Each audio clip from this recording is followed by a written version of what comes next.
नमस्कार दोस्तों। तीन चीजें हैं दुनिया में जो आपकी स्ट्रेंथ को दिखाती है। पहली है मिलिट्री पावर, वो आपने यूज कर ली और आपने दुनिया को दिखा दिया आपकी स्ट्रेंथ क्या है। दूसरी होती है डिप्लोमेटिक पावर, और आपने देख लिया कि ट्रम्प को कैसे झुकाया है हमने। जो उसने बोला था कि मैंने युद्ध रुकाया है, अब उसने यू टर्न कर लिया कि भी मैंने तो युद्ध रुकाया नहीं है, ये तो इन्होंने अपने आप ही किया है। यानी कि उसको हमने इसलिए मजबूर कर दिया क्योंकि हमने टैरिफ लगा दिए अमेरिका के ऊपर। पहली बार है भारत ने टैरिफ लगाया है अमेरिका जैसी सुपर पावर के ऊपर, और उसे यूटर्न लेना पड़ा क्योंकि उसे पता था कि भारत अब लड़ाई के मूड में आ गया है। और तीसरी स्ट्रेंथ होती है दोस्तों, वो होती है इकोनॉमिक स्ट्रेंथ। उसके सामने तो बड़े बड़े झुक जाते हैं। अमेरिका में जो प्रेसिडेंट है वो झुक गया है। ये कतर, जिसको बोलता था ये तो उग्रवादियों को सपोर्ट करते हैं, कतर ने एक प्लेन को रिश्वत दी है अमेरिका को, और अमेरिका ने पीपड़ी बजानी शुरू कर दी कतर की। ये हालत है इकोनॉमिक पावर की। सुपर पावर बोलता अपने आप। सो डिप्लोमेटिक पावर आपने देख लिया, मिलिट्री पावर देख लिया, इकोनॉमिक पावर। अब मैं आपको दिखाता हूं कि भारत की इकोनॉमिक पावर क्या है। कतर ने दिखा दी अपनी पावर। अमेरिकन प्रेसिडेंट झुक गया है रिश्वत लेने के बाद। और अब भारत, दोस्तों पूरी दुनिया इस वक्त युद्ध के माहौल में है। भारत और पाकिस्तान अभी भी टेंशन बनी हुई है बॉर्डर के ऊपर, कभी भी युद्ध दोबारा से शुरू हो सकता है। एंड जो ग्लोबल पावर है वो अनश्योर है कि भारत झुकेगा या पाकिस्तान झुकेगा, और यहां पे होगा क्या। इस बीच में हमारी स्टॉक मार्केट सबसे ज्यादा तेजी से राइज कर रही है, आपने हर रोज देखा है। अब एक और बॉम्ब ब्लास्ट कर लिया, economic bomb shell Modi ji ने किया है। मोदी जी ने कह दिया या दुनिया की रेटिंग एजेंसीज ने किया है, ये आप डिसाइड करिए। Sovereign credit rating has been upgraded. आपने जिंदगी में कभी नहीं सुना होगा कि युद्ध का माहौल है, दो कंट्रीज युद्ध के बीच में है, और एक कंट्री की क्रेडिट रेटिंग को इंक्रीज कर दिया जाता है। यानी कि मिडिल ईस्ट में वॉर शुरू होने वाला है, ग्लोबल मार्केट्स शेकी है, और एक गोल्ड एजेंसी उसने भारत की रेटिंग को इंक्रीज कर दिया, एंश्योर कर दिया कि we are not a emerging power, we are a power. अब आप बोलेंगे यार ये पॉसिबल कैसे है। टेंशंस चाइना के साथ इंक्रीज हो रही हैं, टेरर थ्रेट्स पाकिस्तान से इंक्रीज हो रहे हैं, ग्लोबल स्लो डाउन है, और फिर भी जो हमारी क्रेडिट रेटिंग है वो ऊपर चली गई। दोस्तों, यानी कि दुनिया जो है अब भारत की राइस से डरना शुरू हो गई है, और भारत की राइस है उसे एक्सेप्ट करना उन्होंने शुरू कर दिया। और ये सारा कुछ हुआ because of Modi economic vision जो 10 सालों में उन्होंने इस कंट्री के लिए किया है। भाई रिमार्केबल। मैं अब भारत में आता हूँ, गर्व से आता हूँ कि यार क्या तरक्की करी है। इसलिए मैं सारी चीजों को ब्रेक डाउन करूंगा भी कि किस तरह से ये हुआ है, और क्रेडिट रेटिंग इंक्रीज करने का मतलब क्या है। पहले तो नाम लेते हैं मॉर्निंग स्टार DBRS। ये रही वो कंपनी जिन्होंने जो टॉप रेटिंग क्रेडिट एजेंसी है दुनिया की, जैसे मूडीज है, फिश है, वैसे ही इनका नाम आता है। अब इन्होंने एक रिपोर्ट निकाल दी। उन्होंने बोल दिया कि भारत की जो रेटिंग जो BBB- थी वो अब BBB हो गई है, यानी कि BBB।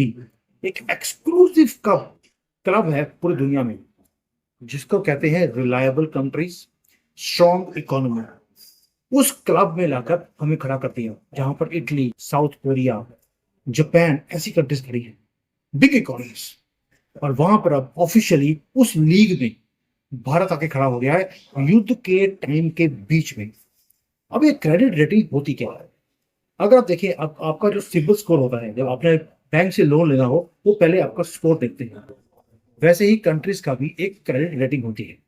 अगर आपका सिबिल का स्कोर बहुत कम है तो आपको लोन या तो मिलेगा नहीं, और मिलेगा तो हायर रेट ऑफ इंटरेस्ट में मिलेगा। वैसे ही कंट्रीज के साथ है कि जो ग्लोबल इन्वेस्टर्स हैं वो देखते हैं कि कंट्री की जो रेटिंग है वो कितनी हाई है। अगर हाई होगी तो उसको बहुत सस्ते में तो पैसे मिलते हैं, और वो ट्रस्ट करते हैं अपने पैसे को कि इस कंट्री में पैसा लगाइए या ना लगाइए। यानी कि अगर पुअर रेटिंग है तो इन्वेस्टर्स आपके कंट्री में आते ही नहीं है, जैसे पाकिस्तान, इसलिए भीख मांगता है।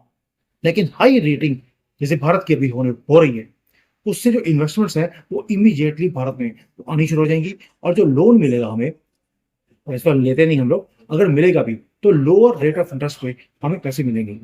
यानी कि BBB- से हम BBB स्टेबल की तरफ चले गए हैं।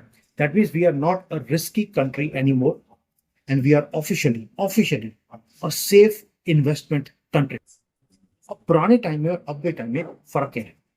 पहले क्या होता था, वही दुनिया के सबसे बड़े अर्थशास्त्री मनमोहन सिंह, चिदम्बरम, इनके टाइम पर आप देखिए हमारे पास जो इन्वेस्टमेंट है वो आती ही नहीं थी, क्योंकि हमारी क्रेडिट रेटिंग बहुत लो थी, क्योंकि दुनिया के सबसे बड़े अर्थशास्त्री थे। लेकिन अभी एक चाय वाले ने 10 सालों में जो मेहनत करी, उससे हमारी जो रेटिंग है वो शॉर्ट टर्म में और लॉन्ग टर्म में वो इंप्रूव हो गई है। It has become higher, outlook stable हो गया है, जिसका मतलब है कोई रेड फ्लैग नहीं, कोई शॉक्स एक्सपेक्टेड नहीं है अगले 5 साल के लिए।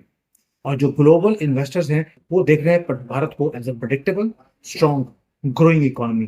3 चीजें हैं, प्रेडिक्टेबल, स्ट्रॉन्ग एंड ग्रोइंग। और इसीलिए जैसे ही हमने ये ऑपरेशन सिंदूर किया, हमने पाकिस्तान को डेसिमेट किया है, बर्बाद कर दिया। लोगों को लगता है कि पाकिस्तान अब रास्ते से हट गया है, अब भारत स्टेबल होगा, अब यहाँ पर पैसे हम लगा सकते हैं। अब ये अपडेट जो है, अब बोलेंगे यार युद्ध के माहौल में ये कारनामा हुआ कैसे है, क्या चेंज हुआ, ये upgrade media middle of global chaos में? उसके 3-4 रीजन है। पहला, जो फास्टेस्ट ग्रोइंग मेजर इकोनॉमी है उसके अंदर भारत का नाम आता है। भारत जो है दुनिया स्ट्रगल कर रही है, अभी भी कोविड के मार से दुनिया बाहर नहीं निकली।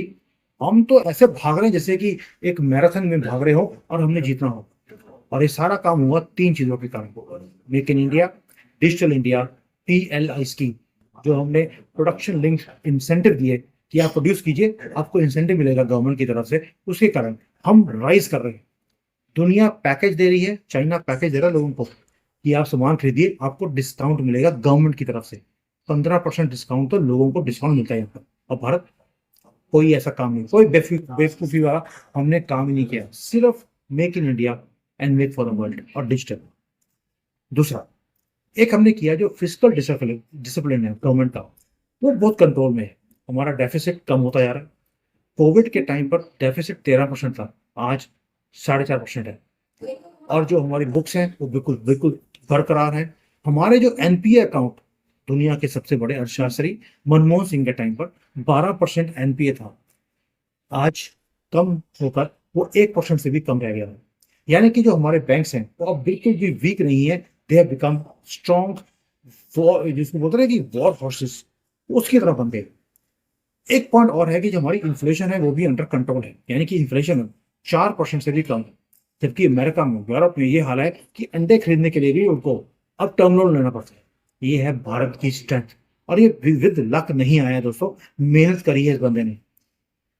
हमारे फॉरेन रिजर्व्स 650 बिलियन नहीं 700 बिलियन के पास पहुंचने वाले हैं। यानी कि हमारे पास एक ऐसी इकोनॉमिक मिसाइल है किसके ऊपर भी हम यूज कर सकते हैं। और ये तमाचा है पाकिस्तान और चाइना के ऊपर। पाकिस्तान आज भीख मांग रहा है IMF के पास 1-1, 2-2 बिलियन के लिए, उसको तलवे चाटने पड़ते हैं। इकोनॉमी कोलैप्स हो चुकी है। और चाइना की जो ग्रोथ है बिल्कुल जीरो है। कंपनीज यहाँ से भाग रही हैं और इनको ये नहीं समझ आ रहा कि हम अपनी कंट्री को बचाएंगे कैसे। और भारत इसी टाइम पर मार्च कर रहा है तेजी से, अब हम बढ़ते जा रहे हैं। 4th लार्जेस्ट इकोनॉमी हम ऑलरेडी बन चुके हैं। दोस्तों, ये सारा कुछ कोइंसिडेंस नहीं है, ये है वैदिक अर्थशास्त्र, जो आपको समझना पड़ेगा। मोदी जी ने कुछ नहीं किया, मोदी जी ने सिर्फ अपना जो वैदिक अर्थशास्त्र था उसको इंप्लीमेंट किया है। और मोदी जी सिर्फ इकोनॉमी के बारे में बात नहीं करते, उसमें उन्होंने इसको एक वेपन की तरह यूज करना शुरू कर दिया। और भाई अमेरिका को यूटर्न लेना पड़ा, जो बोल रहा था कि मैंने युद्ध रुकवाया है, पीछे हट गया कि मैंने कुछ नहीं किया, बोल दिया उसने ऑफिशियल। और कितनी बड़ी बड़ी कंपनी कंट्रीज का तो हमने एंकरिंग हमने खत्म करी है बिकॉज ऑफ अवर स्ट्रेंथ।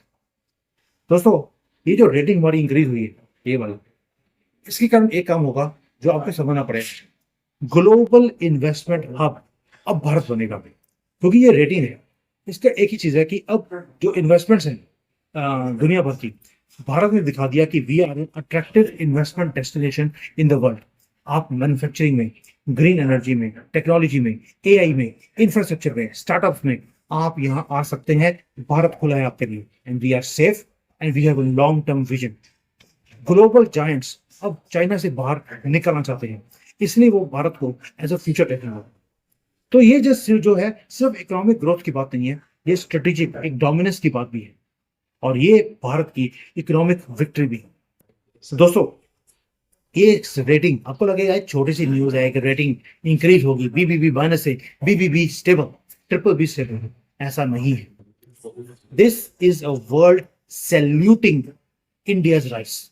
ये बात आपको अगर इसके बाद भी गर्व नहीं मिलता और आपको राहुल गांधी बड़ा अच्छा लगता है, please go and kiss his ass. Sorry to use this word but you deserve to go and kiss his ass. ये हमारे चाटुकार जो हैं, सारे पत्रकार, ये जर्नलिस्ट, ये तो यही काम करते हैं, पैसे मिलते हैं भाई उनको काम के लिए, लेकिन मोदी जी का काम इनको किसी को दिखता ही नहीं। हमारे दुश्मन देश के बाहर बैठकर हमारे खिलाफ वो षड्यंत्र रचते हैं, और जो रेडिकल्स हैं वो हमारी कंट्री को डिस्टेबलाइज करने की कोशिश कर रहे हैं, गजबे हिंद की वो बातें बोलते हैं। और उस बीच में, इस सारे सिनारियों के बीच में, इकोनॉमिक सर्जिकल स्ट्राइक, वो भी ग्लोबल स्टेज के ऊपर भारत ने कर दिया। We are not just winning दोस्तों the war on the borders, we are winning the war of perception, investment and power. और ये है नया भारत, ये है मोदी का भारत, और पूरा दुनिया अब हमें इग्नोर नहीं कर सकती है। ये जो रेटिंग है ट्रिपल बी स्टेबल, इसका मतलब है we are stable, we are open, we are looking for a long term vision, और विजन एक ही है, 2047 में हमने एक डेवलप्ड कंट्री बनना है, और उसकी नींव इस रेटिंग ने आपकी पक्की कर दी। और दूसरी नींव एक और है जो हमारी ग्रोथ को पक्का कर रही है, वो है हमारे योगी बाबा। डोमेस्टिक स्यापों के लिए हमारे पास बुलडोजर है, इसको बुलडोजर बाबा बोला जाता है।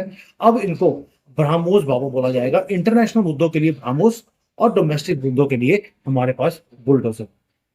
और मोदी जी जिस तरह से काम कर रहे हैं इकोनॉमी के ऊपर, क्योंकि इकोनॉमी और मिलिट्री इन दोनों के बिना काम नहीं हो सकता, हमने दोनों के ऊपर काम किया है, उसके ऊपर तड़का लगा दिया डिप्लोमेसी का, जयशंकर जी के through.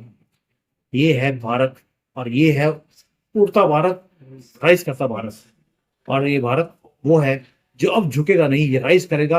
And we will not want to see that dark days of दुनिया के सबसे बड़े अर्थशास्त्री मनमोहन सिंह के टाइम तक। थैंक यू, जय हिंद, वंदे मातरम, भारत माता की जय।